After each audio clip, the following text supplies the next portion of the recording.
भैंस चले की कार फुल व्यवस्था बा हो। पार्लर में जाइए ड्यूटी बढ़ाइए लइकन से खर्चा हम करवाइए। बॉबी बनारस के पान भइलू, बॉबी बनारस के पान भइलू, कातना लइकन के जान भइलू, गोरी लागत कि अब के सियान भइलू। गोरी लागत कि अब के सियान भइलू।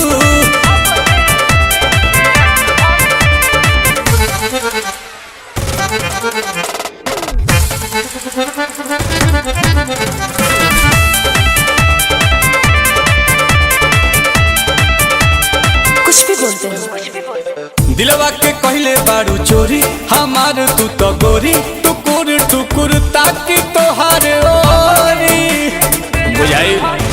लेकोमी के लिपस्टिक लगाइले, लोटस के फेशियल कराइले। एही से अजोरिया के चांद भइलू, एही से अजोरिया के चांद भइलू, कातना लइकन के जान भइलू, गोरी लागत कि अब के सियान भइलू।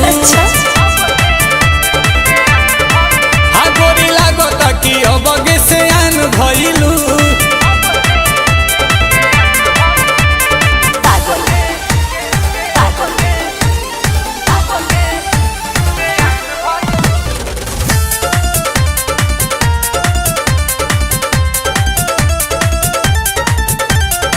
पहले ब्रांड बाडू गुची, करेलू बात ऊंची, बवाल बाटी मांड तहार बूची। बिकिनी हॉल के कहल हो, करता रानील कमल हो। जोहरीला हीरा के खान भइलू, जोहरीला हीरा के खान भइलू, कतना लहिकन के जान भइलू, गोरी लागत कि अब के सियान भइलू।